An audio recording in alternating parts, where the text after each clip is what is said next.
El Zen es la experiencia viva y el impulso creador anterior a cualquier formalización. Pese a ser considerado en ocasiones una religión o una filosofía, el Zen en realidad no se basa en ningún dogma o ideología. El Zen consiste esencialmente en la práctica del Sazen. Este no es solo un ejercicio espiritual, sino la creación de sabiduría por medio del cuerpo que pone de manifiesto algo común a todos los seres humanos. El Zen penetra hoy en Occidente en toda su frescura, permitiendo el acceso directo al conocimiento de uno mismo, por encima de los sistemas, los valores, las naciones y las razas. El Zen es una forma de budismo que en China se desarrolló bajo la denominación de Chan y que, trasplantada a Japón, se convirtió en una de las escuelas más fecundas e interesantes. Sus principios se aplicaron a determinados ámbitos de la cultura oriental, por ejemplo, la ceremonia del té, el arreglo artístico de las flores, la jardinería y el cuidado del paisaje, etc. Se dice que fue Bodhidharma quien llevó esta enseñanza a China allá por el 540 de nuestra era y que viajó hacia el norte del Imperio Wei, donde durante 9 años permaneció sentado contemplando un muro blanco. Se le considera como el primer patriarca de la tradición Zen china. Las dos principales escuelas japonesas difieren tanto en la idea del despertar de la iluminación como en la forma de alcanzarla. La Rinzai, introducida por el monje Eisai, da un especial énfasis a la utilización del koan, mientras que el Soto, implantado en Japón por Dogen, prefiere hablar de la meditación sentada conocida como Sazen. Para hablar del denominado budismo Zen, contamos con la presencia de Santiago Segovia, catedrático de psicobiología de la UNED. Buenos días. Debido a la falta de tiempo, no vamos a poder desarrollar en toda su amplitud y en toda su riqueza el budismo Zen, así que veremos algunos de los aspectos más relevantes para podernos acercar a esta idea, a esta configuración, a esta corriente que se ha denominado budismo Zen. Bueno, preguntas que qué es el Zen. El Zen es algo de difícil definición. En realidad podríamos decir que el Zen es elusivo, en la medida en que podemos decir que la palabra árbol no es el árbol, sino que simplemente representa al árbol. A veces se suele hablar del Zen simplemente diciendo que es aquí, ahora y así, pero evidentemente no es el concepto o la abstracción de aquí, ahora, sí, sino que eso señala la vivencia del momento que se está teniendo en una determinada circunstancia. Digamos que en términos eruditos, ¿no?, la palabra Zen deriva del Chan, de la palabra Chan, China, la cual a su vez es una transliteración, una derivada de la palabra sánscrita dhyana, en paliyana, que significa meditación, o que venimos a traducir como meditación. Así que podemos decir que en definitiva el Zen o el Chan es la escuela dentro del budismo Mahayana, la escuela de la meditación. En realidad esta escuela parece ser que se introdujo por un monje llamado Bodhidharma en el entorno del siglo VI de nuestra era, en China, desde la India, y después fue importada a Japón en el siglo XIII, también de nuestra era, por un monje llamado Eisai. Pero también se dice que la escuela de la meditación dentro del budismo se remonta a la época de Siddhartha Gautama, del Buda histórico, y se cuenta para ello una anécdota, un acontecimiento, ¿no? Parece ser que el Buda estaba presto a dar un discurso, un sermón, ¿no?, en un lugar llamado el Pico del Buitre, a una asamblea de monjes, y en un momento determinado levantó la mano con una flor en ella y en silencio. Y se dice que solamente un monje llamado Kasyapa, que después se denominó Maha Kasyapa, Gran Kasyapa, parece ser que comprendió y respondió con una sonrisa. Entonces, digamos que la escuela de la meditación dentro del budismo se remonta, o dicen ellos que se remonta a la época del Buda histórico. ¿A qué crees que apunta el Zen? ¿Qué significa eso de que el Zen apunta hacia algún sitio? Bueno, el Zen, al igual que todas las escuelas budistas, y en esto no se diferenciaría, apunta a la liberación a través del despertar. Entonces, digamos que cuando estamos despiertos, la palabra Buda significa despierto, y este despertar se actualiza de manera continua, y podemos hablar que el individuo pues, se ha liberado o está iluminado. Como todas las escuelas soteriológicas, el Zen apunta a la liberación y a encontrar la verdad.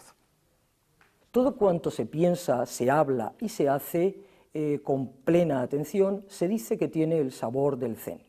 ¿Qué crees en relación con este aspecto? ¿Qué significa el sabor del Zen? Sí que es así, eso es lo que efectivamente se dice, ¿no? Se dice también como, digamos, lema atribuido a Buda, que lo visto solo lo visto, el oído solo lo oído, en los sentidos solo los sentidos, en lo gustado solo lo gustado, en lo olido solamente lo olido y en lo pensado solamente lo pensado. Es decir, que en definitiva lo que sugiere es la presencia plena o la atención plena. En este sentido, el budismo zen no es diferente del resto de las escuelas budistas, ¿no? Y en cierto modo a veces, pues, digamos que el zen ha pecado de un cierto orgullo, ¿no? De ese sabor del zen como un elemento diferencial, pero la presencia plena, la plena atención es una de las características del budismo en general. La escuela Rinzai se caracteriza por el uso que hacían sus maestros de ciertas frases paradójicas o acciones extrañas con las que provocaban la iluminación repentina de los discípulos. Esta técnica pronto se concretó en el uso del koan, término japonés que etimológicamente significa público anuncio. La característica más intrigante del proceso del despertar es la utilización que hace el Zen de uno de los recursos o de los mecanismos de disciplina mental más extraños que pueden existir. Me refiero exactamente al koan. Bueno, el koan es algo como muy famoso, ¿no? Y como muy característico y definitorio de una de las escuelas del Zen, ¿no? Que es la escuela Rinzai. El koan en realidad es una paradoja, es una pregunta o un enunciado paradójico que carece de solución lógica y que el maestro, digamos, pone como tarea al discípulo, al practicante del Zen, ¿no? Se le sugiere al practicante, al discípulo, que viva con esa paradoja, que duerma con ella, que viva a lo largo del día con ella, esté haciendo las tareas que esté haciendo. Esa paradoja, esa pregunta genera, digamos, una masa de duda, una masa de interrogación lo suficientemente importante como para que la atención esté tan sumamente concentrada en ella que en algún momento algún estímulo pueda romperla y producir un despertar. En definitiva, lo que ocurre es que la mente discursiva, la mente conceptual que en Occidente utilizamos de continuo, es llevada a un callejón sin salida, llegada a una situación en la cual simplemente no puede continuar. Y en ese callejón sin salida es en todo caso cuando se produce el despertar. Hay un momento en el cual la mente simplemente se detiene y se ve la realidad sin estar filtrada por los condicionantes de la mente. Eso básicamente sería un satori y la función que desempeña el koan como técnica o procedimiento dentro del budismo zen y en concreto dentro de la escuela Rinzai. La otra escuela predominante, que es la escuela Soto, no echa tanto mano del koan y hace una mayor apuesta por lo que se llama la meditación sentada, el zazen, y en concreto por el shinkantaza, que se suele traducir como simplemente sentarse, simplemente estar sentado, y cuyos antecedentes es la meditación silenciosa o la contemplación silenciosa, el Mo Chao, dentro del budismo Chan en China. En definitiva, lo que se trata es de una contemplación de todos los fenómenos que aparecen en el campo de la conciencia, pero una contemplación ecuánime que ni acepta, es decir, ni está a favor ni está en contra, sino simplemente permite que esté y pasar y fluir y fluir y fluir. Toda discriminación entre sujeto y objeto nos aleja del principio de no dualidad que rige el budismo zen. Para Dogen, el gran maestro japonés, y cito literalmente, todo fenómeno es mente, la mente es todo, contiene el río, o al río, a la montaña, a la luna y al sol. Bueno, esto es algo en cierta medida difícil de entender para un occidental. Estamos bastante acostumbrados a, digamos, creer en una realidad objetiva y sólida, ¿no? Podríamos decir que el Zen y en general todo el budismo es mentalista. Sin embargo, es un mentalismo que no es solipsista en absoluto. Es decir, no se piensa que la realidad sea imaginada, sino que realmente lo que se piensa en el marco del budismo es que la realidad es construida. Estamos continuamente construyendo la realidad a través del filtro de la mente, ¿no? Esta realidad construida en realidad es una realidad condicionada que depende de una serie de factores. En definitiva, lo que nos traslada el budismo es que todo lo que tenemos es el conocimiento. No sabemos qué es la realidad en sí, y en cierto modo esto conecta con algunos aspectos de la filosofía occidental, como puede ser Kant, cuando hace los planteamientos entre el en sí y el para sí, ¿no? Eso por un lado. Por otro lado, también lo que apunta el budismo es que construimos básicamente la realidad a través de nombre y de forma, de discriminar las formas y otorgarles un nombre. Ese es el proceso básico a través del cual cosificamos en la realidad y la hacemos sólida. Cuando a través del entrenamiento retiramos esa costumbre o ese hábito de poner nombre y forma y además la realidad es intensa, la división entre el sujeto que conoce y el objeto que es conocido desaparece y en ese sentido se dice que no hay dos, y en ese sentido se dice que no hay dualidad. El Satori es la iluminación. Es una experiencia trascendental en cuanto coloca al monje en el plano de la sabiduría, trascendiendo el campo del dualismo. Es volver a la mente no nacida, donde no hay error ni existe la dualidad sujeto-objeto. El Satori viene a ser llamado a veces Kenso, o penetración en la esencia de las cosas. En el ámbito del Zen se habla continuamente del Kenso y del Satori. ¿Qué crees que significan estos términos? ¿Qué significado tienen en el seno del budismo Zen? Bueno, son dos términos que se emplean sinónimamente, a veces uno, a veces otro. Satori se suele traducir como caer en la cuenta de, o darse cuenta de, y Kenso, como ver la propia naturaleza. Es difícil decir exactamente en qué consiste esto en palabras, ¿no? Puesto que se trata de una vivencia, de una experiencia en la cual ni siquiera hay un sujeto propiamente diferenciado en el marco de la experiencia. Pero cuando tras un estado de meditación la mente alcanza un grado de quietud suficiente, al salir de esa quietud está como muy clara, como muy despierta, como muy sensible, y en ese momento se puede tener un Satori o un Kenso. ¿Qué distingue al Zen de otras escuelas budistas? Bueno, la distinción está en lo que se dice que es su origen, ¿no? Cuando Siddhartha Gautama, el Buda histórico, levanta la mano con la flor y Kasyapa en silencio sonríe, en realidad entre un acto y otro no media palabra alguna. Lo que caracteriza al Zen es una transmisión de la enseñanza al margen de la palabra y de las escrituras, en la cual se señala la realidad tal cual es. Eso es lo que, digamos, caracteriza al Zen frente a otras escuelas en el marco del budismo, ¿no? En ese sentido, volvemos al tópico de que la palabra es simplemente algo que señala una realidad que se experiencia, que de alguna forma se vive.